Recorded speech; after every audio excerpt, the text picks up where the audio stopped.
जुलै महिना चालू असून देखील कांदा लसूण मसाला चटणी बनवून घेण्यासाठी कस्टमर आपल्याकडे येत आहेत. इथे जवळच राहणाऱ्या कस्टमरची ही कांदा लसूण मसाला चटणी आता बनवून झालेली आहे.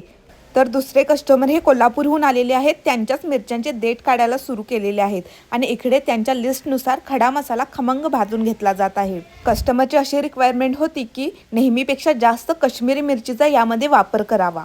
त्यानुसार त्यांची लिस्ट बनवून त्यांना दाखवून ती फायनल केली आणि त्यानुसार कांदा लसूण मसाला चटणी बनवण्यासाठीची प्रोसेस सुरू झाली.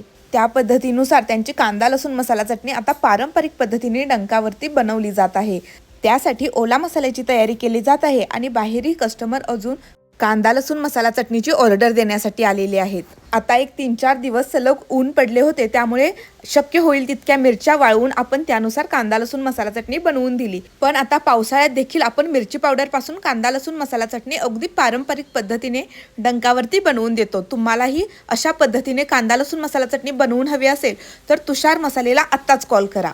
आणि तयार कांदा लसूण मसाला चटणी तुम्हाला हवी असेल तर tusharmasale.com वरून तुम्ही आत्ताच तुषार मसाल्याची स्पेशल क्वालिटी घरगुती कांदा लसूण मसाला चटणी ऑर्डर करा.